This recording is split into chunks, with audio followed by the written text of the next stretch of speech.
أعوذ بالله من الشيطان الرجيم. بسم الله الرحمن الرحيم. الحمد لله رب العالمين، والصلاة والسلام على أشرف الأنبياء والمرسلين وعلى آله وصحبه أجمعين.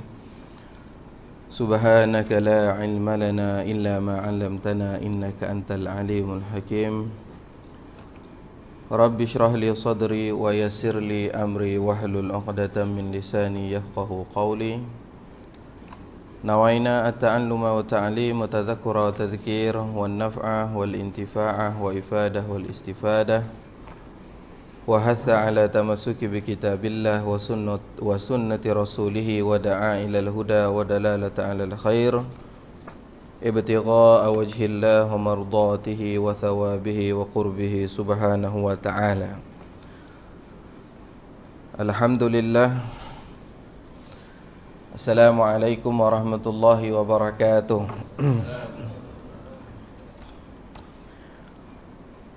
Di antara doa ma'thur minan Nabi sallallahu alaihi wasallam untuk sama-sama kita bacakan pada waktu pagi, kata Nabi sallallahu alaihi wasallam, Allahumma inna nas'aluka ilman nafi'a wa qalban khashi'a wa rizqan tayyiba wa amalan mutaqabbala. وقال النبي صلى الله عليه وسلم من صلى علي 10 صباحا ومساء وجبت له شفاعتي. Barang siapa yang berselawat ke atasku pada waktu pagi 10 kali dan pada waktu petang 10 kali, maka wajib mendapat syafaatku nanti di akhirat.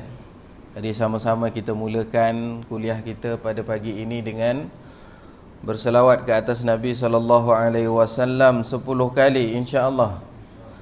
Allahumma salli ala sayyidina Muhammad wa ala ali sayyidina Muhammad. Allahumma salli ala sayyidina Muhammad wa ala ali sayyidina Muhammad.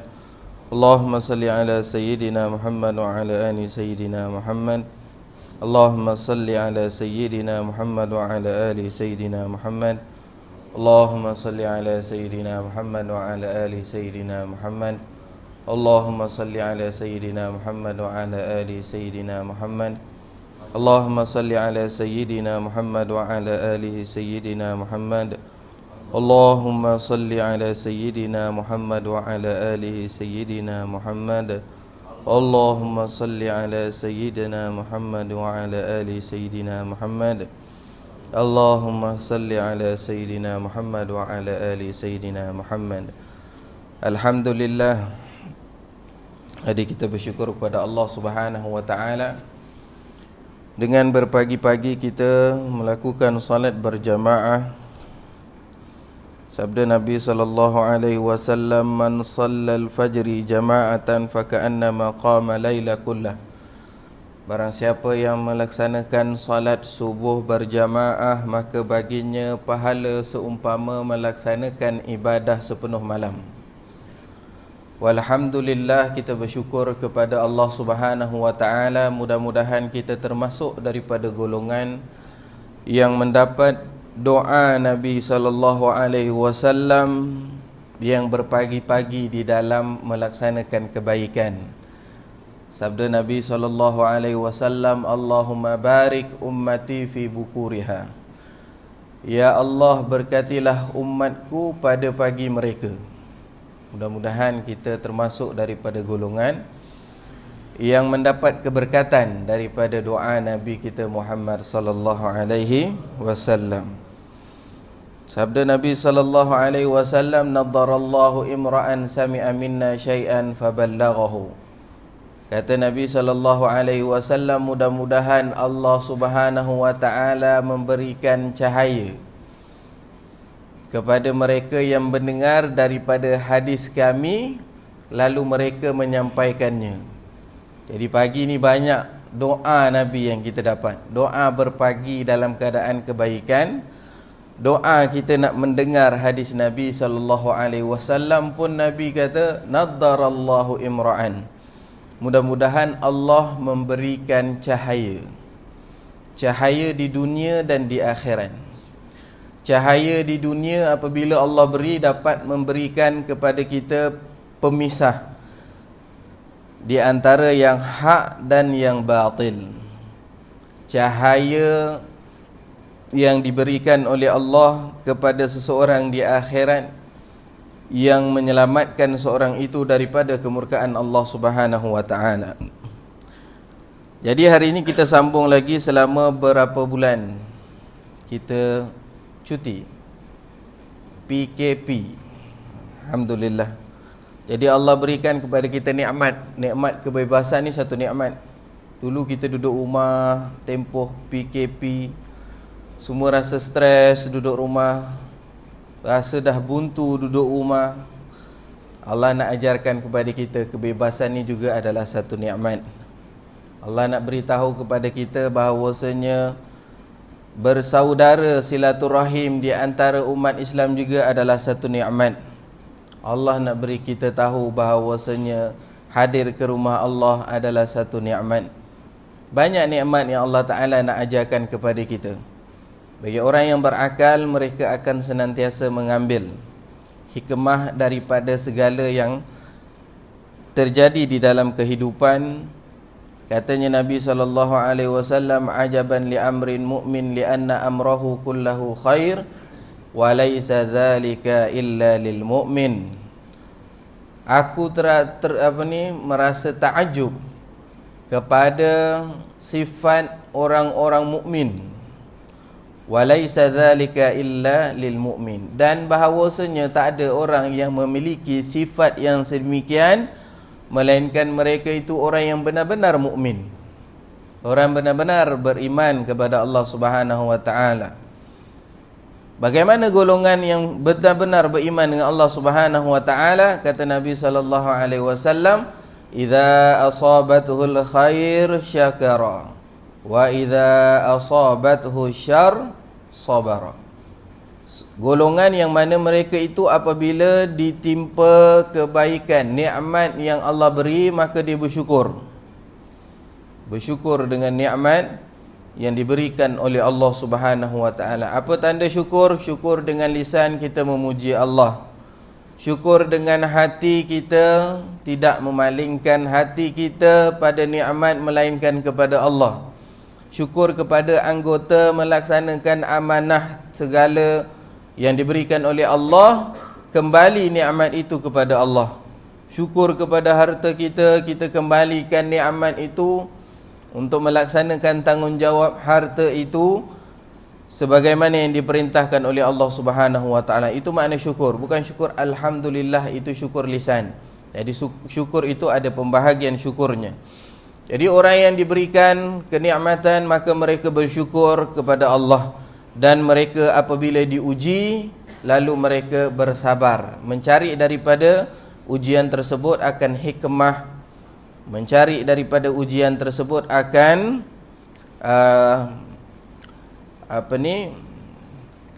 pahala daripada Allah Subhanahu wa taala, makrifah kepada Allah Subhanahu wa taala, yang mana keduanya nikmat dan ujian itu dua-dua menjadikan sebab dirinya semakin hampir kepada Allah Subhanahu wa taala. Alhamdulillah.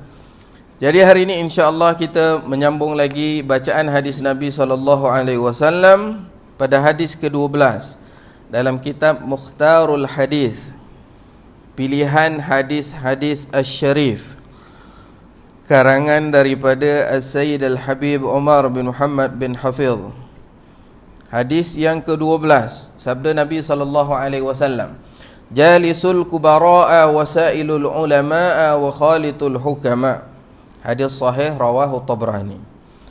Kita baca maknanya dulu. Rasulullah SAW telah bersabda yang bererti, duduklah bersama dengan orang-orang yang hebat, tanyalah kepada para ulama, dan bergaullah dengan orang yang mempunyai hikmah.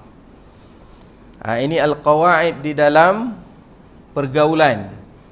Dengan siapa kita nak bergaul, dengan siapa kita nak bertanya, dengan siapa yang kita nak mengambil ibrah di dalam kehidupan kita. Kita lihat syarah hadis ini mengatakan jalisul kubara ay jalisul amrul bil mujalasah. Mujalasah ni kalau kita belajar ilmu nahwu, jalasah duduk di atas wazan makna dia al-bina'ul musyarakah. Jalasa yujalisu, perlukan dua pihak. Jalasa, kalau jalasa lain, kalau jalasa duduklah kamu, maknanya duduk bersama, berserta dengan orang lain.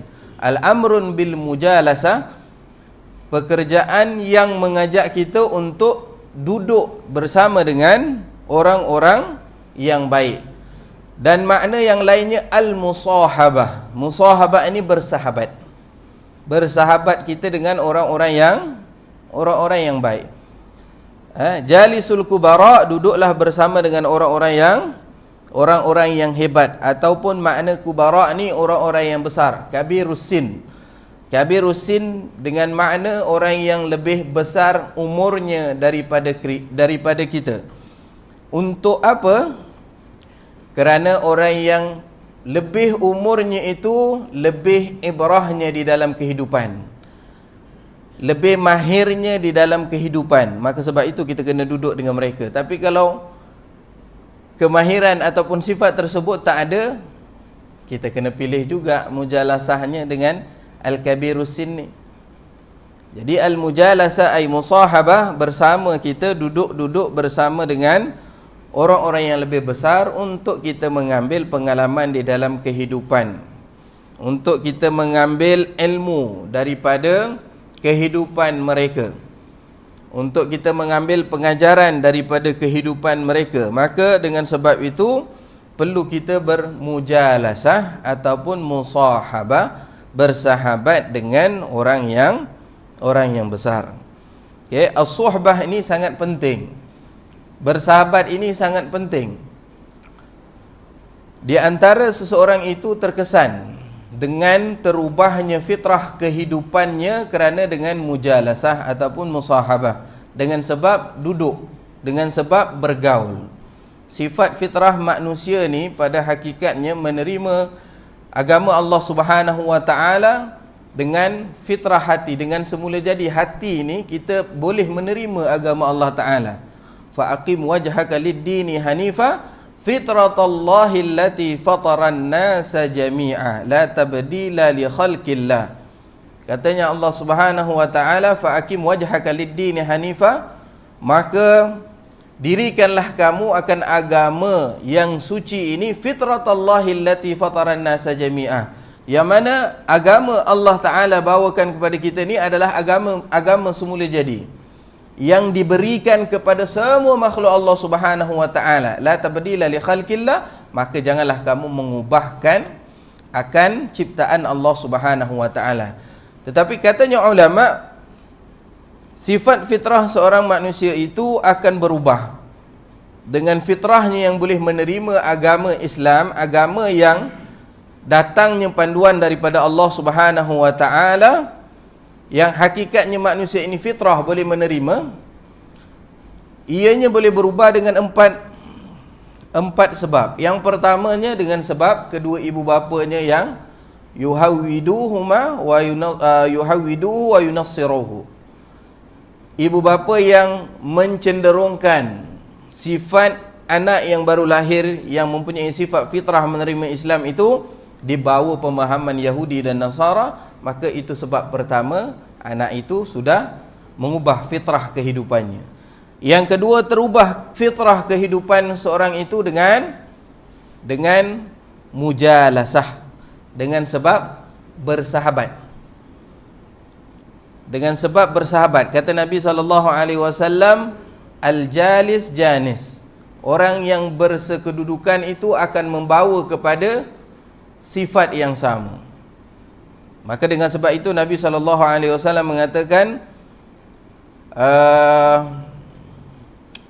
al-mar'u ala dini khalilihi falyanzur ahadukum man yukhaliluhu. Seseorang itu mengikuti dengan agama sahabatnya, maka apabila kamu ingin melihat orang tersebut, maka lihatlah dengan siapa ia berkawan. Lihatlah dengan siapa orang itu berkawan. Jadi musahabah, bersahabat ini sesuatu yang sangat memberi kesan. Yang kedua, mengubah fitrah kerana bersahabat. Yang ketiga, mengubah fitrah itu kerana dengan sebab mengikuti zaman.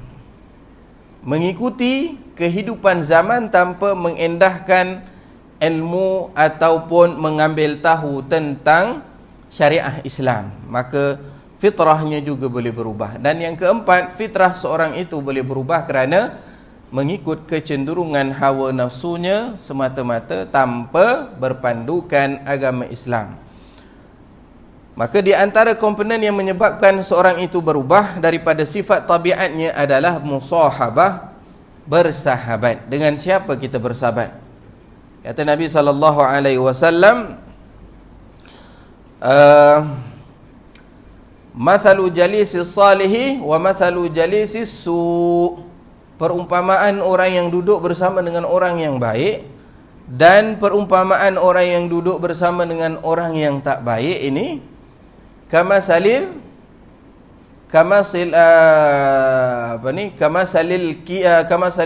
miski wal kiri, seumpama duduk dengan tukang minyak wangi dan tukang besi.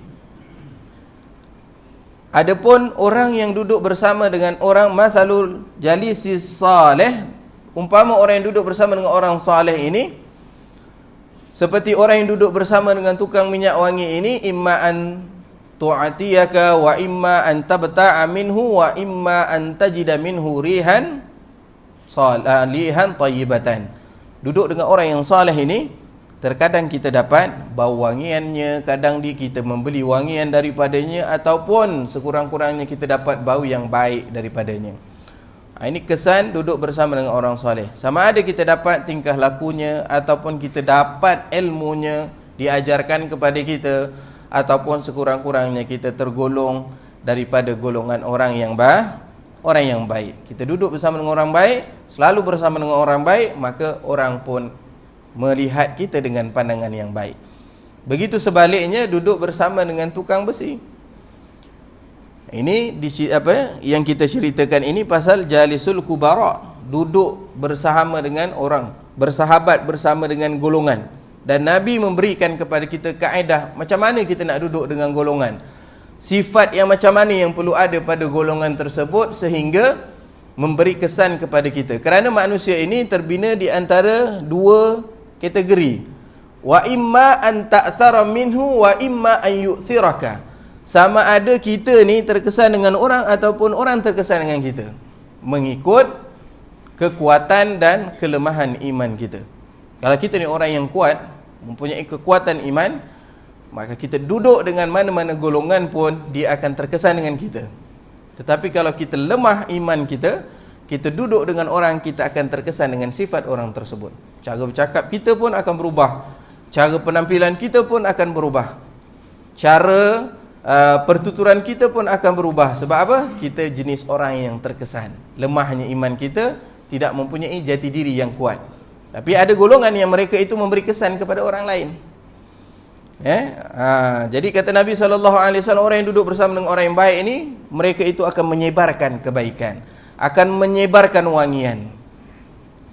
Kita nak tahu kawan kita ni orang yang baik ataupun orang yang fasik, katanya ulama, apabila kita bersahabat bersama dengan orang yang baik, kita bersama dengan mereka itu mengingatkan kita kepada Allah Subhanahu wa taala. Itu yang pertama. Yang kedua, mengingatkan kita dengan akhirat. Yang ketiga, melihatkan kita dengan keaiban diri kita. Yang keempat, mengajak kita kepada kebaikan. Itu sahabat yang baik. Adapun sahabat yang fasik, bila kita duduk dengan dia, dia tidak mengingatkan kita kepada Allah, tetapi mengingatkan kita kepada manusia. Dia tidak mengingatkan kita kepada kelemahan diri kita, bahkan dia melihatkan kita pada keaiban orang lain. Dia tidak mengingatkan kita kepada akhirat, bahkan dia meraghabah, menggemarkan kita dengan kehidupan dunia. Ini sahabat yang fasik. Ini kaedah yang para ulama berikan kepada kita. Bahkan pada zaman Nabi SAW, para sahabat bertanya kepada Nabi SAW. Hadis yang diriwayatkan oleh Abu Ya'la fi musnadihi an Ibnu Abbas radhiyallahu anhuma, qala ya Rasulullah ayyu julasa'inal khair. Ya Rasulullah, ayyu julasa'inal khair, macam mana orang yang kami nak duduk. Julasa'ina ini golongan-golongan yang kami nak duduk yang baik, kata Nabi, kata sahabat. Kata Abdullah, kata Ibnu Abbas ni, ya Rasulullah, siapakah golongan yang kami duduk dengan mereka itu mendapat kebaikan? Maka kata Nabi SAW, ini kaedah daripada Nabi untuk kita bersama dengan orang yang baik. Siapa golongan yang baik? Kata Nabi SAW, man dzakkarakumullahu ru'yatahu, orang yang bila kamu melihatnya mengingatkan kamu kepada Allah Subhanahu wa ta'ala. Kita melihat orang saleh, melihat tok guru, melihat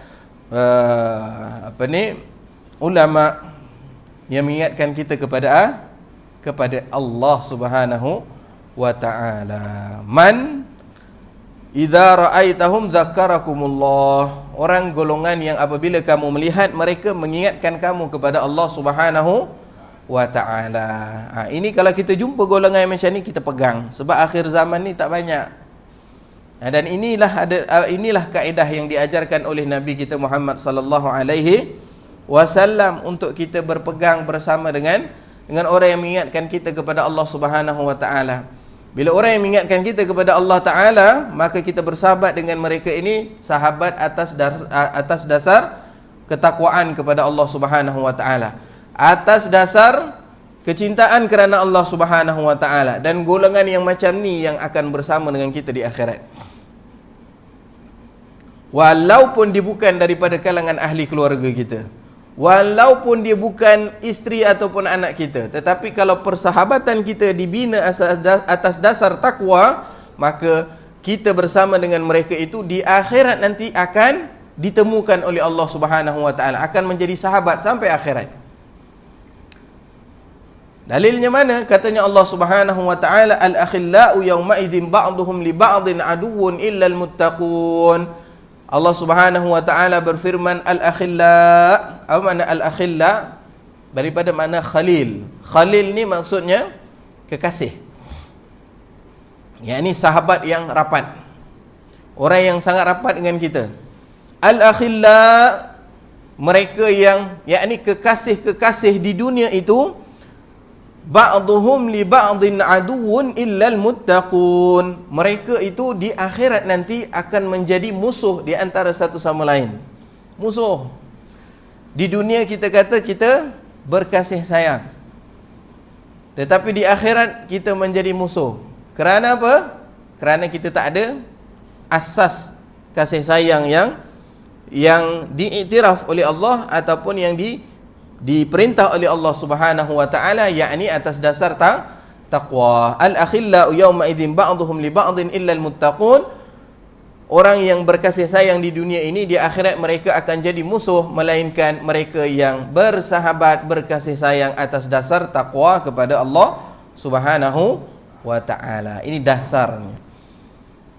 Ini dasar persahabatan dibina atas dasar taqwa, mengingatkan kita kepada Allah Subhanahu wa ta'ala. Di dalam hadis yang lain, Nabi SAW memberikan khabar berita gembira pada 7 golongan, di antara satu golongan yang mana mereka itu dinaungkan di bawah arasy Allah Subhanahu wa ta'ala adalah mereka yang berkenalan, bercinta atas dasar takwa kepada Allah Subhanahu wa ta'ala, berjumpa kerana Allah dan berpisah kerana Allah. Kita boleh tak termasuk daripada golongan yang disebutkan oleh Nabi? Boleh. Hari ini kita jumpa pagi ni kerana Allah. Sekejap lagi kita berpisah kerana Allah. Kerana masing-masing ada tanggungjawabnya. Masing-masing ada amanah mereka masing-masing, amanah kita masing-masing. Jadi kita berpisah kerana Allah, kita bertemu kerana Allah. Semuanya didasari atas dasar niat kita. Bertemu kerana apa? Dan berpisah kerana apa. Jadi sahabat golongan yang baik ini, yang bersahabat dengan mereka ni, kata Nabi SAW, mereka yang apabila kita melihatnya mengingatkan kita kepada Allah Subhanahu wa ta'ala. Ada tak sahabat kita yang kita lihat dia ingatkan kita kepada Allah? Ada tak? Ada sahabat kita yang bila kita jumpa dia, Allah, kita rasa terus lalainya aku, jauh dah ni kan. Ingat dia ni rasa dekat sikit nak pergi surau, rasa dekat sikit nak pergi belajar mengaji Al-Quran, rasa dekat sikit untuk kita mempelajari ilmu agama. Yang bila kita melihatnya mengingatkan kita kepada Allah. Yang kedua kata Nabi, apabila kita melihatnya, zada fi ilmakum man taqahu, yang menambahkan ilmu kamu apabila mereka bercakap. Sahabat kita yang bila bercakap menambahkan ilmu kita. Itu sahabat yang baik kata Nabi sallallahu alaihi wasallam. Wa dzakarakum fil akhirah amalahu. Yang ketiga, sahabat yang baik yang apabila kamu melihatnya mengingatkan, kamu melihat amalannya mengingatkan kamu kepada dunia akhirat. Ini sahabat yang baik. Kata ulama, la tusahib illa ahadur rajulain. Jangan kamu bersahabat melainkan dengan dua kategori golongan ni. Yang pertama, rajulun tata'allamu minhu syai'an fi amri dinika fayanfa'uka. Yang pertama, kita jumpa dengan seorang sahabat yang mengajar kita tentang urusan agama kita, maka itu akan memberikan manfaat kepada kita, maka kita bersahabat dengan mereka.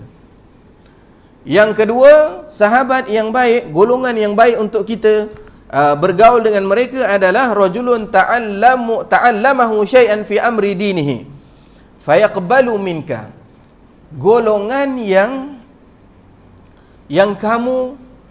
mereka itu belajar daripada kamu akan urusan agama kamu, maka golongan itu juga yang memberi manfaat kepada kamu, maka kamu bersama dengan mereka.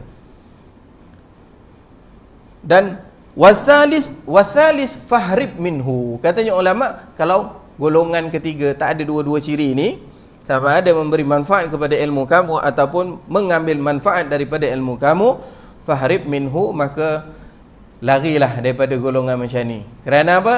Golongan macam ni akan rosakkan kita, akan jauhkan kita kepada Allah Subhanahu wa ta'ala. Jadi bersahabat ni sangat penting.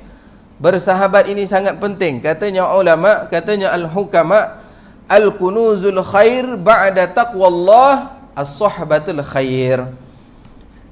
Al-kunuz, perbendaharaan kebaikan, yakni terhimpun padanya segala kebaikan selepas daripada sifat taqwa kepada Allah Subhanahu wa taala, adalah sahabat yang baik, sahabat yang mengajak kita kepada kebaikan. Kita lihat bagaimana para sahabat Nabi sallallahu alaihi wasallam, mereka itu mendapat darajat yang tertinggi daripada sekalian umat Nabi Muhammad sallallahu alaihi wasallam. Kerana apa? Kerana suhbatahum, kerana bersahabat mereka dengan Nabi sallallahu alaihi wasallam. Sayyidina Abu Bakar menjadi para sahabat ataupun khalifah yang pertama, yang menjadi orang yang pertama, yang paling afdal daripada kalangan sahabat. Kerana apa? Kerana suhbahnya dengan Nabi sallallahu alaihi wasallam, sehingga persahabatan mereka itu dirakam oleh Allah Subhanahu wa taala di dalam Al-Quran, khususnya ketika mereka berada di dalam gua Hira ke Gua Thur? Di Gua Thur. Gua Hira tempat Nabi, Gua Hira tempat Nabi menerima wahyu. Kalau Gua Thur tempat Nabi berhijrah, ini berhenti sebelum berhijrah ke Madinah. Kalau kita pergi buat umrah, dia tak panggil Jabal, dia tak panggil Gua Hira, dipanggil Jabal Nur, ataupun ialah dipanggil Jabal Nur. Jabal Nur itulah di atasnya itu ada Gua Hira. Jabal Nur, di atasnya ada Gua Hira. Yang lagi satu Jabal Thur, tempat Nabi berehat 3 hari, bersembunyi 3 hari sebelum meneruskan perjalanannya pergi ke Madinah. Itu Jabal Thur. Jadi Sayyidina Abu Bakar ini mendapat darajat yang tertinggi di sisi Allah Subhanahu wa taala kerana suhbahnya, kerana bersahabatnya dengan Nabi sallallahu alaihi wasallam di dalam perjalanan hijrahnya Nabi daripada Makkah ke Madinah. Dan para sahabat yang lain juga, mereka itu mendapat darajat yang tertinggi di sisi Allah Subhanahu wa taala. Kerana apa? Kerana suhbahnya mereka, kerana bersahabatnya mereka dengan Nabi sallallahu alaihi wasallam. Jadi perkara yang melibatkan dengan persahabatan ini adalah sangat penting lebih-lebih lagi pada akhir zaman. Sangat penting. Kerana sahabat itu akan memberi kesan kepada sahabatnya. Katanya ulama, Allahumma salli alaih, tashabbahul kiram in lam takun mithlahum, inna tashabbahul kiramul falah. Tashabbahul kiram in lam takun mithlahum, serupakanlah diri kamu dengan tashabbuh, yakni menyerupakanlah diri kamu dengan satu golongan walaupun kamu bukan daripada golongan tersebut, kerana menyerupakan diri kamu ataupun menggolongkan kamu dengan golongan yang mulia, nescaya kamu akan menjadi mulia. Kita golongkan golongan kita bersama dengan para ulama, ikut amalan para ulama, maka kita akan dimuliakan oleh Allah walaupun kita bukan daripada kalangan ulama. Begitu juga orang yang ikut cara kehidupan mereka seperti kehidupannya artis, walaupun mereka bukan artis. Sekarang ni banyak artis yang tak dipanggil oleh TV untuk jadi artis. Dia banyak sekarang channel kan nak jadi artis ni. Jadi dia pun nak jadi artis, berlakon macam-macam lakonan yang dibuat walaupun mereka bukan artis. Tetapi mereka menyifati diri mereka untuk menjadi golongan tersebut, maka mereka tergolong daripada golongan tersebut. Jadi kita juga begitu, yang ingin menjadi golongan yang baik, kita kena menyerupaikan diri kita dengan golongan yang mulia, yakni golongan-golongan daripada para sahabat Nabi, daripada ulama wassalihin. Itu jalisus salih, itu jalisul kubara, bersahabat dengan orang-orang yang baik. Allah Subhanahu wa taala juga memerintahkan kita untuk kita senantiasa bersama dengan orang yang baik. Ya ayyuhallazina amanu kunu ma'as sadiqin, wahai orang yang beriman, maka jadilah kamu bersama dengan orang-orang yang siddiqin, orang-orang yang jujur, orang-orang yang benar dalam agamanya, benar dengan amanah agamanya. Siddiqin, siddiq ini darajat yang tertinggi selepas daripada para syahid. As-Siddiq, orang pertama digelar As-Siddiq ini Abu Bakar As-Siddiq, kerana ia membenarkan segala apa yang datang daripada Nabi SAW. Ketika mana Nabi SAW turun daripada Mi'raj, bertemu dengan Allah Subhanahu wa taala di tempat yang mulia. Allah tajallikan zatnya di tempat yang mulia, bertemu dengan Nabi SAW. Lalu Nabi lepas turun waktu subuh tu berjumpa dengan Abu Jahal. Kemudian Nabi cerita yang Nabi daripada Baitul Maqdis. Ini menceritakan tentang Isra' Nabi, bukan Mi'raj Nabi. Maka Abu Jahal kata, kau nak tak aku ceritakan aku himpun orang untuk engkau ceritakan kisah tersebut kepada orang lain. Maka Nabi kata tak ada masalah. Perjalanannya Abu Jahal tu ketika nak pergi panggil kaum dia jumpa orang pertama, ini Abu Bakar. Lalu dicerita dekat Abu Bakar, kau tahu tak sahabat kau tu kata apa? Dia kata sekian daripada Baitul Maqdis, malam tadi dah balik dah. Katanya Sayyidina Abu Bakar, kalau dikata lebih daripada itu pun aku akan membenarkannya. Maka dengan sebab itu digelar dengan Abu Bakar As-Siddiq. Abu Bakar As-Siddiq. Jalisul Qubara, duduklah bersama dengan orang-orang yang hebat, orang-orang yang baik. Wasailul ulama, dan bertanyalah kamu kepada para ulama. Ini akhir-akhir zaman ni kita banyak tanya kepada bukan ahlinya. Fas'alu ahla dzikri in kuntum la ta'lamun. Tanyalah kamu kepada ahlinya kalau kamu tak tahu. Kita tak tahu cara untuk memasak, kita tanya kepada pakar masak. Kita tak tahu macam mana nak sembelih kurban, kita tanya orang yang pakar sembelih kurban. Kita tak tahu nak uruskan kereta kita yang rosak, kita pergi jumpa pakar kereta. Tetapi bab agama kita tak tahu, kita tanya merata orang, semua bukan daripada ahlinya. Ini cara yang salah. Kita tak tahu berkenaan dengan agama, kita lebih-lebih lagi kita tanya orang yang tak bernyawa. Kita tanya sahibul Google. Ini pun masalah. Para ulama duduk bersama dengan guru-guru mereka lama nak mencari ilmu. Zaman sekarang ni Bukannya kata tak boleh mengambil kemudahan, tetapi jangan ambil mudah. Satu hukum tu diambil, dia Google je. Lebih-lebih lagi kita di zaman sekarang ni perlu berhati-hati. Banyak pemahaman yang merosakkan akidah. Banyak masalah-masalah yang dia terlampau merangkumi kepada semua jenis golongan. Jadi kita perlu berjaga-jaga. Sa'ilul ulama, kalau ada masalah berkenaan dengan agama, tanya kepada ulama. Dan ulama itu macam mana yang nak dinisbahkan kepada mereka itu? Ulama itu adalah mereka yang diiktiraf. Iktirafnya itu bukan iktiraf yang mendatang dengan sebab sijil. Iktirafnya yang datang daripada ahli tempat ataupun uruf yang mengatakan ini adalah ulama. Ilmunya yang disepakati oleh ahli qaryahnya, ahli tempatnya, bahawasanya ini adalah orang yang alim. Orang yang alim itu bukan dengan sebab sijil. Bukan menghalang untuk menghabis sijil. Sijil kita boleh ambil untuk kita bergerak di atas tempat ataupun keadaan-keadaan yang memerlukan syarat-syarat tersebut.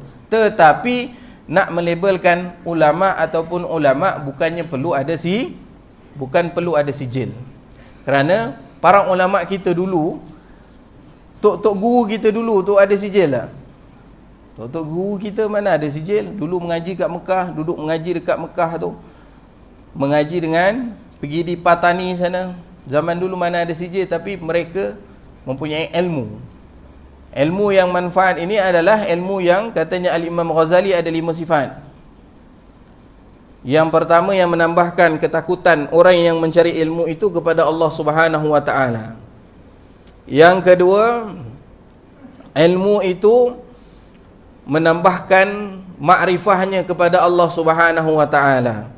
Bukan ilmu untuk berdebat ataupun ilmu untuk memecahkan umat, tapi ilmunya menyebabkan makrifahnya semakin tinggi kepada Allah. Makrifah ni melihat segalanya. Makrifah ni bila mengenal Allah, maka ia tidak melihat pada makhluk. Mengenal Allah Ta'ala pada setiap kejadian Allah.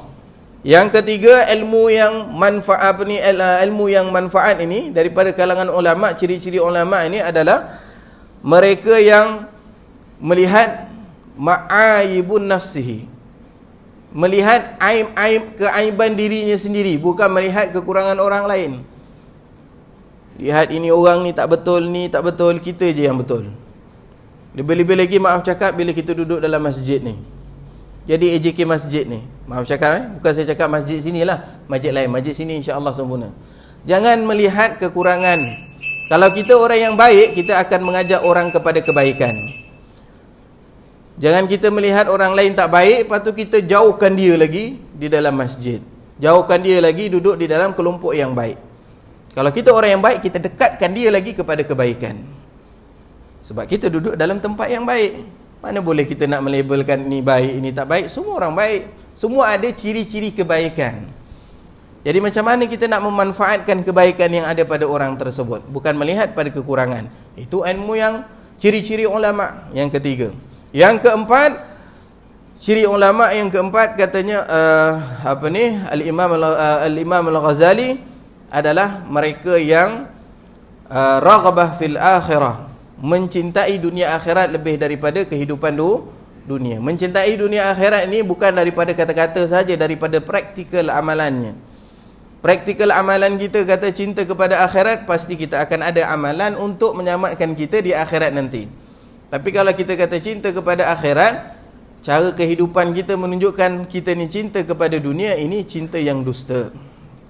Yang kelima, tanda ulama katanya Al-Imam Ghazali adalah orang yang yang kelima, orang yang cinta kepada orang fakir. Orang yang cinta kepada orang fakir miskin. Itu tanda ulama yang baik. Bukan cinta kepada orang-orang kaya. Itu ada panjang perbahasannya, dan juga ada di dalam hadis Nabi SAW. Kata Nabi SAW, syirarul ulama, ulama yang jahat ini mendekatkan dirinya kepada pemimpin-pemimpin ataupun golongan-golongan yang kaya-kaya. Untuk apa? Mengambil kekayaan. Okay. Al-ulama ini bukan mudah untuk jadi ulama. Syarat nak jadi ulama ni masya-Allah.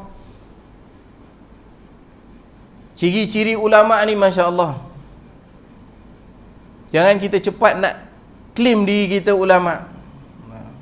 Ada ulama, ada pendakwah, ada orang soleh. Ulama ini mereka yang memberi hukum dengan hukum agama Islam, dan mereka itu orang pertama yang praktikal pada hukum tersebut. Maka itu ulama. Kalau orang yang mengajak kepada Allah Subhanahu wa taala, menggemarkan orang kepada mengingatkan orang kepada Allah taala dan menggemarkan orang untuk kembali kepada Allah Subhanahu wa taala, itu dipanggil pendakwah.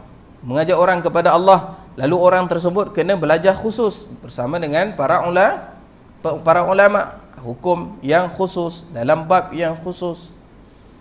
Macam yang datang dekat dakwah, yang dekat masjid Maghrib Isyak ni kebanyakannya pendakwah. Tok guru kurang. Kalau nak cari tok guru yang mereka belajar dengan kita, dia ajar kita daripada kulit ke kulit, satu bab ke satu bab, satu masalah, itu ulama. Itu ulama yang hebat. Dan setiap perbahasannya itu, dalam setiap bab itu tak lari daripada perbahasannya. Itu ulama. Orang yang hebat. Orang yang digelar sebagai ulama. Al-alim. Orang yang alim. Al-ulama, sifat yang pertama katanya Allah Subhanahu wa taala adalah mereka yang takut kepada Allah Subhanahu wa taala. Allah Subhanahu wa taala menyebutkan dalam Al-Quran, innama yakhsyallaha min ibadihil ulama, bahwasanya orang yang paling takut kepada Allah adalah para ulama. Katanya Al-Imam Sya'bi di dalam Ihya Ulumuddin, para ulama terdahulu mereka mengambil ilmu daripada para ulama yang sebelumnya dengan sifat wara'. Ini ilmu para ulama dulu diambil ilmu wara'. Dalam membawa agama ni dengan ada wara', dan meninggalkan perkara-perkara syubhah. Al-wara' ni dia tak ambil semua benda. Wara' ni dia menjaga perkara-perkara, jauhkan dirinya daripada syubhah. Da' ma yuribuka illa ma la yuribuk. Meninggalkan sesuatu yang meragukan kepada dirinya. Dan katanya Al-Imam Sya'bi, akhir zaman nanti mereka yang dikatakan para ulama hanya mengindahkan kalam-kalam mereka dalam pertuturan, bukan lagi mengambil ilmu wara'. Mewarisi sifat wara' itu kurang zaman sekarang ni.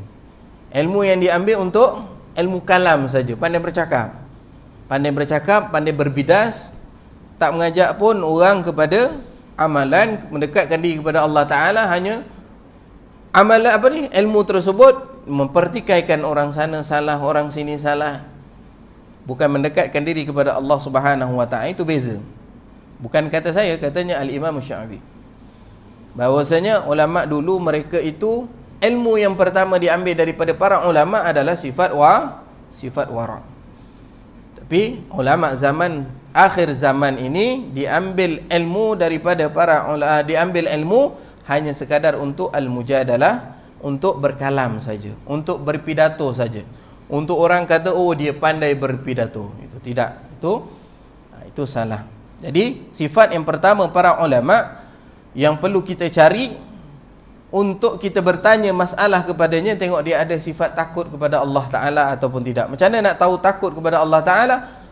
Semakin kuat dia mengikut perintah Allah Subhanahu wa Ta'ala, maka itu menunjukkan ciri-ciri takutnya kepada Allah Subhanahu wa Ta'ala. Itu sifat yang pertama bagi seorang ulama. Pukul berapa kita habis ni nanti? 7.20. Pukul berapa? 7.30 boleh? Boleh sikit lagi Yang kedua, ciri-ciri para ulama akhirat ini adalah mereka yang mempunyai sifat rahmah, bukan marah kepada orang, bukan benci dengan kesalahan orang. Bahkan mereka itu rahmah kepada orang lain. Jahat mana pun orang datang kepada mereka, mereka mempunyai sifat rahmah, kasih sayang. Fa bima rahmatin minallahi lintalahum. Dengan rahmatnya Allah Ta'ala maka kamu berlemah lembutlah dengan mereka. Nabi SAW bersama dengan para sahabat di dalam peperangan Uhud, para sahabat turun daripada Jabal Rahmah, lalu Nabi merasa marah kerana melanggar perintah di dalam peperangan, dan waktu ketika itu Nabi pun tercedera. Lalu Nabi nak marah sahabat kerana sifat kemanusiaan yang mana mereka itu patut mendengar cakap Nabi, mereka langgar perintah Nabi. Lalu Allah Ta'ala sebut kepada turunkan ayat Al-Quran, fa bima rahmatin minallah lintahum. Dengan rahmat Allah Ta'ala berlemah lembutlah dengan mereka. Ini ciri para ulama. Jahat mana pun orang datang kepada kita, kalau kita ada ciri ulama, maka kita tidak membenci kepada orang, tidak melihat kesalahan kepada orang lain, bahkan kekurangan adalah pada diri kita. Nabi SAW melihat orang kafir pun Nabi menangis, takut orang tu tak dapat hidayah, meninggal sebelum sampai hidayah kepadanya. Kita baru belajar satu bab dalam ilmu, baru duduk beberapa tahun dalam tempat yang baik, kita dah claim orang ni tak betul, ni tak betul. Ini bukan daripada ciri-ciri yang diajarkan oleh Nabi SAW. Okay? Itu ciri ulama yang kedua, mereka itu rahmah kepada sekalian makhluk Allah. Yang ketiga, ciri-ciri seorang ulama akhirah. Kalau kita nak mengambil, nak bertanya kepada mereka, mereka ini khashi'ina lillah la yashtaruna bi ayatillahi thamanan qalila. Mereka ini khusyuk kepada Allah Subhanahu wa ta'ala. Al-khusyuk yakni mereka itu taat kepada perintah Allah Subhanahu wa ta'ala dalam setiap hal mereka. Tidak berubah hukum halal dan haram dengan harta benda. Ada golongan, waliyadzubillah, guru saya mengatakan bahawasanya ada golongan yang mana mereka boleh berubah hukum daripada halal ke haram, haram ke halal ini dengan berubahnya berapa bayaran. Waliyadzubillah. Ya. Ini bahaya. Ini yashtaruna bi ayatillahi thamanan qalila, menjual ayat Allah Subhanahu wa ta'ala dengan thamanan, harga yang sedikit, yang murah. Jadi ulama akhirat ni, mereka ini khashi'ina lillah. Kalau hukum Allah Ta'ala haram, tetap haram, tak menghalalkan apa yang diharamkan oleh Allah Subhanahu wa ta'ala. Yang ketiga, yang keempat, ulama akhirat ini adalah mereka cirinya adalah tawadhu', merendahkan diri mereka. At-tawadhu' wahfidh janahaka limanittaba'aka minal mu'minin. Katanya Allah Subhanahu wa ta'ala, rendahkan diri kamu wahai Nabi. Nabi ini adalah ikon kepada para ulama. Ulama ini adalah warathatul anbiya.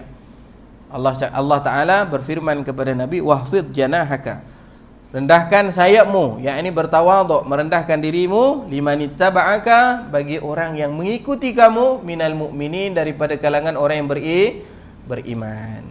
Ciri yang keempat ulama akhirat. Dan ciri yang kelima ulama akhirat adalah mereka yang melihat, yang menta'azimkan syiar Allah Ta'ala itu lebih besar dalam jiwa mereka daripada menta'azimkan, memuliakan kehidupan dunia. Wa qala alladhina utul ilma wailakum thawabullahi khairun liman taba wa amana wa amila salihan.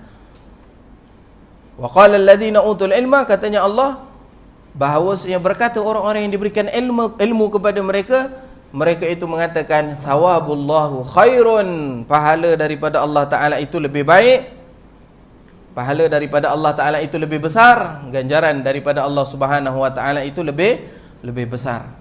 Mereka menta'zimkan apa yang dita'zimkan, dimuliakan oleh Allah Subhanahu wa ta'ala. Wa man yu'azzim sya'airallah fa innaha min taqwal qulub. Barang siapa yang menta'zimkan syiar Allah, maka itu adalah tanda keimanan di dalam hati mereka. Jadi apabila kita melihat 5 ciri ini pada golongan ulama tersebut, maka ulama tersebut yang perlu kita pegang. Ulama tersebut yang perlu kita tanyakan kepada mereka. Ini kaedah yang diletakkan oleh para ulama, yang mana kaedahnya keluar daripada Al-Quran juga. daripada Allah Ta'ala. Ciri-ciri para ulama akhirat. Katanya Al-Habib Umar bin Hafidh, seorang ulama masyhur pada zaman sekarang ini, mengatakan ciri-ciri ulama akhirat itu adalah mereka yang menyukai kitab Ihya Ulumuddin Al-Imam Al-Ghazali. Ulama akhirat adalah mereka yang menyukai kitab Ihya Ulumuddin karangan Imam Al-Ghazali. Sebab apa? Ihya Ulumuddin ni kitab dia menyucikan diri seorang itu daripada cinta kepada dunia, cinta kepada pangkat, ikhlas semua dalam beramal. Baru nak pergi pada cinta kepada dunia, Imam Ghazali dah bidas. Baru nak pergi cinta kepada pangkat, Imam Ghazali dah bidas. Jadi orang yang tanda ulama akhirat, mereka yang mencintai kitab Imam Ghazali. Imam Ghazali, Ihya Ulumuddin. Nah, ini ciri-ciri ulama akhirat. Macam mana kita nak kenal ulama akhirat, ulama dunia? Macam mana kita nak tahu itu adalah ulama yang baik ataupun tidak? Seperti yang ciri yang saya bagi tahu. Dan kaedah yang umum, kaedah yang umum kita nak tahu ulama yang baik ataupun tidak, ulama yang mengajak kita kepada Allah dan Rasul, bukan mengajak kita kepada satu kelompok. Kalau kita dapat ulama ataupun pendakwah yang mengajakkan kita kepada satu kelompok, maka kita perlu berhati-hati. Tapi kalau ulama ataupun pendakwah yang mengajakkan kita kepada Allah dan mengenalkan kita kepada Rasulullah, menyucikan jiwa kita daripada melihat kekurangan orang lain, maka itu adalah ulama yang baik. Kalau mengurangkan kedudukan orang lain dan menafikan kebaikan orang lain, maka itu perlu berhati-hati. Ini kaedah yang umum. Kalau mengajak kepada Allah, maka kita pegang. Kalau mengajak kepada kelompok, maka kita perlu berhati-hati di akhir zaman ni. Okey, sa'ilul ulama, jadi bertanyalah berkenaan dengan hukum agama kepada para ulama. Ciri-ciri para ulama sebagaimana yang sudah kita sebutkan. Sa'ilul ulama. Wa khalitul hukama, katanya Nabi sallallahu alaihi wasallam, khalitul hukama, bergaullah dengan orang yang mempunyai hikmah. Apa maksud hikmah? Kalau kita lihat di dalam Tafsirul Munir, makna hikmah ni sangat banyak, dan semua pendapat yang dimiliki kandungan makna yang sama, yakni hikmah adalah pemahaman yang benar dengan ilmu yang bermanfaat dan mengikuti apa yang diketahui yang boleh membawa kepada kebahagiaan dunia dan akhirat. Makna hikmah itu adalah ilmu yang dapat dimanfaatkan dengan amal, dan ilmu dan amalan tersebut memberikan kebahagiaannya di dunia dan di akhirat. Itu makna hikmah.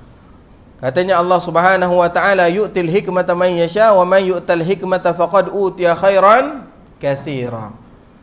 Yu'til hikmah, diberikan oleh Allah Taala hikmah kepada siapa yang Allah Taala kehendaki, dan barang siapa yang diberikan oleh Allah Ta'ala akan hikmah tersebut, faqad utiya khairan katsira, maka sesungguhnya telah diberikan kepadanya pemberian yang sangat besar. Ada seorang ahlul hikmah yang disebutkan oleh Allah Subhanahu wa taala di dalam Al-Quran. Namanya Luqmanul Hakim. Al-Mu'tamad, jumhur ulama mengatakan bukan Luqmanul Hakim ni bukan daripada para anbiya, bukan daripada para nabi. Walaupun dia daripada keturunan Nabi Ibrahim, tapi dia bukan daripada kalangan para nabi, Luqmanul Hakim. Pada satu hari Luqmanul Hakim memberikan pesanan kepada anaknya. Katanya Luqmanul Hakim, ya bunayya, wahai anakku, ya bunayya, jalisul ulama wa khalitul hukama. Jalisul ulama wasma' kalamal hukama. Wahai anakku, duduklah bersama dengan para ulama, wasma' kalamal hukama, dan dengarlah kamu kalam, dengarlah kamu perkataan ahlul hikmah. Ahlul hikmah tadi siapa? Mereka yang beramal dengan ilmunya. Ahlul hikmah yang mempraktikkan ilmu di dalam kehidupannya. Ahlul hikmah. Katanya ulama, di antara ciri-ciri untuk mendapatkan hikmah dalam diri seorang itu, kurangkan bercakap. Tidak bercakap melainkan benda yang manfaat. Ini orang itu bila dia bercakap, dia akan mendapat hikmah. Kata-katanya akan menjadi hikmah. Jadi Luqman bin Hakim mengatakan kepada anak, ya bunayya jalisul ulama wasma' kalamal hukama fa innallaha la yuhyil qalbal maita binuril hikmah kama yuhyil arda biwabilil matar. Katanya, kerana Allah Ta'ala akan menghidupkan hati dengan cahaya hikmah bila kamu duduk bersama dengan para ulama dan mendengar kalam hukama, sebagaimana Allah Ta'ala menghidupkan bumi ini dengan titisan-titisan matar, hujan. Allah Ta'ala akan hidupkan hati kita bila kita sentiasa mendengar kalamun hukama. Ditanyakan kepada Luqmanul Hakim, wasu'ila, ditanyakan kepada Luqmanul Hakim, disebutkan dalam kitab Saminul Mu'minin, seorang bertanya kepada Luqman Ibn Al-Hakim, apa benda yang menyampaikan kamu, wahai Luqman, dengan hikmah tersebut? Apa benda amalan yang dilakukan oleh Luqmanul Hakim yang menyebabkan dia mendapat hikmah dalam setiap pertuturannya? Katanya Luqmanul Hakim, jangan tinggal 3 perkara ini. Apa dia 3 perkara? Yang pertamanya, as-sidqu was-sidqu fil kalam. Bila bercakap, cakap benar. Bila bercakap, cakap benar, jangan menipu. Walaupun bergurau, jangan menipu. Walaupun nak bahagiakan hati orang, jangan menipu. Bila bercakap, cakaplah dengan perkataan yang benar. Yang kedua, untuk mendapatkan hikmah, wa adaul amanah. Setiap amanah yang Allah berikan kepada kita, tunaikan amanah. Tunaikan amanah yang diperintahkan oleh Allah Subhanahu wa taala. Amanah kita kepada ahli keluarga kita, amanah kita dengan tempat kerja kita, amanah kita dengan diri kita sendiri, amanah kita dengan Allah, amanah kita bersama dengan masyarakat. Di situ orang yang semakin tinggi menunaikan amanah, maka semakin tinggi hikmah di dalam pertuturannya. Yang pertama tadi apa? Sidqu fil kalam, benar pada pertuturannya. Yang kedua, apa yang kedua tadi? Amanah. Yang ketiga, tarkuhu ma la ya'ni, tinggalkan perkara yang tak beri manfaat kepada dirinya. Tinggalkan perkara yang tak beri manfaat kepada dirinya. Tinggal mengambil tahu tentang perkara-perkara yang tak ada manfaat. Maka bila kita mengamalkan 3 perkara ini, insya-Allah kita akan mendapat hikmah seperti Luqmanul Hakim. Luqmanul Hakim. Itu hikmah. Duduk bersama dengan ahlul hikmah. Katanya Ibrahim Ibnu Adham, tidaklah sesuatu yang menyulitkan bagi syaitan melainkan ulama yang bercakap dengan perkataan yang benar dan ahlul hikmah yang berdiam.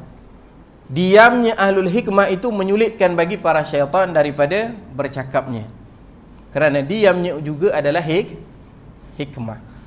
Nabi kita Muhammad sallallahu alaihi wasallam walaupun banyak meriwayatkan hadisnya, tapi Nabi masih tergolong daripada ahlul hikmah, dan Nabi ini adalah golongan orang yang banyak diamnya daripada bercakap. Kerana bila bercakap hanya benda yang manfaat. Kata Nabi sallallahu alaihi wasallam, la khaira fil kalam illa thalath. Tidak ada kebaikan pada banyak bercakapnya melainkan 3 perkara. Al-amru bil ma'ruf wan nahyi 'anil munkar wa zikrullah. Mengajak orang kepada kebaikan, menegah daripada kemungkaran, dan berzikir kepada Allah Subhanahu wa taala. Lebih daripada itu kita bercakap benda-benda yang tak penting, maka itu akan menggelapkan hati kita. Allah Subhanahu wa taala berfirman, la khaira fi katsirin min najwahum illa man amara bi shadaqatin aw ma'rufin aw islahin bainan nas. Katanya Allah Subhanahu wa taala, la khaira fi katsirin min najwah. Tidak ada guna banyak bercakap, katanya Allah. Tidak ada kebaikan pada banyak bercakap, banyak berbicara, illa man amara bi shadaqatin, melainkan mereka yang berbicara untuk mengajak orang bersedekah, au ma'rufin, ataupun mengajak orang melakukan kebaikan, au islahin bainan nas, ataupun percakapan mereka itu untuk islah, memperbaikkan hubungan di antara manusia. Ini Allah Ta'ala sebutkan di dalam surah An-Nisa. Jadi nak dapatkan hikmah tu, nak jadi kita ni ahlul hikmah, bila kita bercakap, kata-kata kita jadi mutiara kata, banyakkan diam, bercakap dengan perkara yang benar dan menunaikan amanah. Ya? Jadi ini kaedah yang diajarkan oleh Nabi SAW. Jalisul kubara'a wasailul ulama wa khalitul ukama. Duduk bersama dengan orang yang kabir sin, orang yang hebat, dan bertanyalah kita kepada ulama yang memang ulama. Dan yang ketiga, khalitul hukama, bercampurlah kita dengan ahlul hikmah. Kalau kita bawa tiga-tiga ini di dalam kehidupan kita, nescaya kehidupan kita akan terselamat daripada fitnah dunia. Wallahu ta'ala a'lam. Mudah-mudahan Allah Subhanahu wa ta'ala memberikan kefahaman kepada kita dan berikan taufik untuk sama-sama kita mengamalkan, agar kita menjadi golongan yang diberikan hikmah oleh Allah Subhanahu wa ta'ala. Amin Allahumma amin. A'udzubillahi minasyaitonirrajim. Bismillahirrahmanirrahim. Marhaba.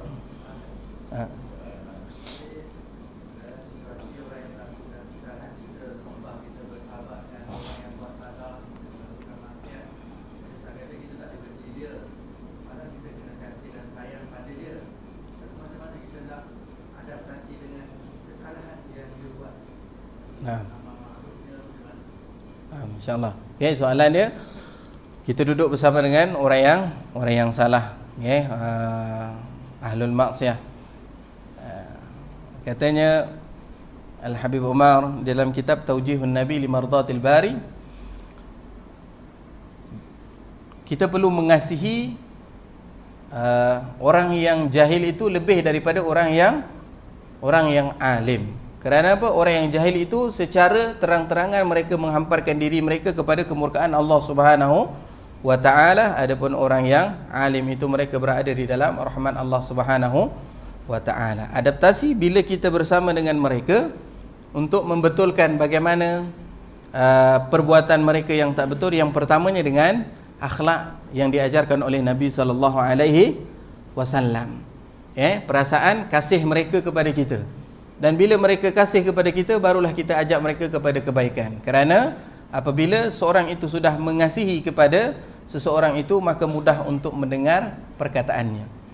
Dan ini adalah kaedah yang diajarkan oleh Rasulullah SAW, mengajak orang lain kepada kebaikan. Nabi tak terus ajak orang yang buat jahat terus masuk kepada Islam.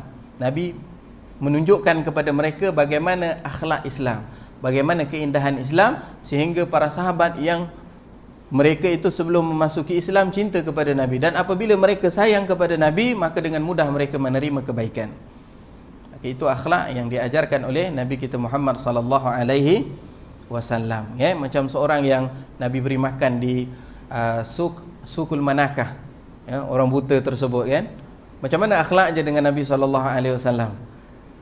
Yang mana dia senantiasa mencaci Nabi SAW. Dia dengar je khabar, dia buta, dia tak nampak Nabi. Dia dengar khabar Nabi ni bawa agama baru yang mengubah kehidupan orang-orang di Madinah. Maka dia ni tak pernah nampak Nabi, dia suka caci Nabi. Caci. Nabi yang tiap-tiap pagi ni, Nabi pergi di Suk Manakah tu, di hujung, kalau kita pergi sekarang di Madinah itu, mungkin di pintu 28 kalau tak silap saya. Suk Manakah berdekatan dengan kebun apa tu panggil? Lama tak pergi dah, tak ingat dah. Apa nama kebun tu, Ustaz? Ada satu je yang masih tinggal sekarang ni, yang lain semua habis dah bangunan. Ada satu je kebun, panggil apa? Siapa ingat? Saya pun tak ingat dah. Tempat mesyuaratnya para sahabat di Madinah. Panggil apa?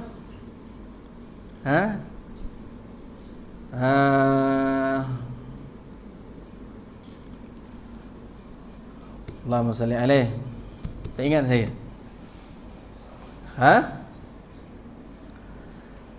Apa ni? Kebun Bani Thaqifah. Dipanggil kebun Bani Thaqifah. Masih ada lagi sekarang ni, dia tinggalkan. Akhir itu saya orang kelompok terakhir sebelum Covid tu. Masih ada lagi lah. Tak tahulah ni kalau pergi dah tak ada, wallahu alam lah. Tapi sekitar tu semua dah dibesarkan lagi kota Madinah. Di Madinah itu ada satu sukul manakah di depan kebun Bani Thaqifah itu, tempat musyaratnya Nabi dengan para sahabat. Nabi sentiasa bagi makan ke orang tu pagi-pagi. Orang tu dalam keadaan mencaci Nabi SAW. Bagaimana perangai Nabi SAW bila orang tu mencaci Nabi? Nabi tak marah pun. Nabi mesti memberikan lagi suapan yang paling lembut. Sampai Nabi meninggal, Sayyidina Abu Bakar bertanya kepada Sayyidatina Aisyah, bagaimana Nabi apa amalan Nabi yang aku belum buat lagi? Maka Sayyidina Aisyah bagi tahu, Nabi pagi-pagi dia pergi sukul manakah, bagi makan kepada orang buta di situ. Dan bila Sayyidina Abu Bakar bagi makan, orang ni cerita buruk Nabi, Sayyidina Abu Bakar makin tak sabar, makin keras. Lalu dia bagi tahu bahawasanya yang kau hina ni adalah Rasulullah. Jadi orang tu masuk Islam kerana tahu akhlak yang indah pada Rasulullah sallallahu alaihi wasallam, kerana cinta dia dengan orang yang bagi suap dia sebelum daripada Abu Bakar, sebab dia masuk Islam. Ya. Begitu juga dengan seorang Yahudi. Seorang perempuan Yahudi yang sentiasa melemparkan najis di rumah Nabi di hadapan rumah Nabi sallallahu alaihi wasallam. Ketika beliau sakit, Nabi pergi ziarah dia. Dia tanya, "Ya Rasulullah, engkau aku ni sentiasa buat kezaliman kepada kamu, tapi bila aku sakit engkau tetap ziarah. Asyhadu an la ilaha illallah, asyhadu anna Muhammadan Rasulullah." Sebab apa? Dengan akhlaknya Nabi sallallahu alaihi wasallam. Semakin kita kasih kepada seorang itu, semakin dekat pengkabulannya untuk menerima apa yang kita cakapkan, ya.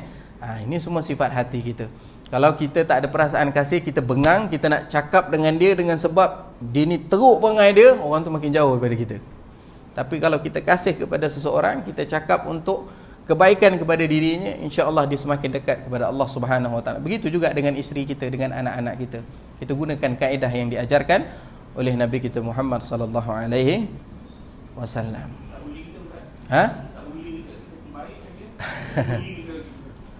Nabi pun kena buli juga.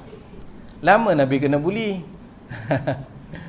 Tu kita, sifat kita ni bila kita buat kebaikan nak cepat dibalasi dengan kebaikan, ya. Kita tak sabar, ya. Nabi pun kena buli, lama juga Nabi kena buli, Nabi sabar. Walaupun Nabi kena buli, Nabi tunjuk akhlak yang baik juga. Sebab apa? Pamerannya kita dengan orang tersebut bukan dengan apa yang dilakukan kepada kita, tapi dengan apa yang kita bawakan tentang Islam kepada dirinya. Bukan kita berubah dengan perubahan dirinya. Maknanya kita terkesan dengan bersekedudukan dengan dia, tapi jangan kita beri kesan, biar dia terkesan dengan kita. Hidayah milik Allah. Sabar tak ada had, tapi kita yang meletakkan had sabar. Allahu a'lam. Ya, Allah taala a'lam. Mudah-mudahan Allah Subhanahu wa taala memberikan kepada kita ilmu yang manfaat, insyaallah. Allahumma inna na'udzubika min ilmin la yanfa' wa min qalbi la yakhsha' wa min nafsin la tashba' wa min du'ain la yustajabu laha. Sallallahu alaihi sayyidina Muhammad wa ala alihi wasallam. Alhamdulillahirabbil alamin. Assalamualaikum warahmatullahi wabarakatuh.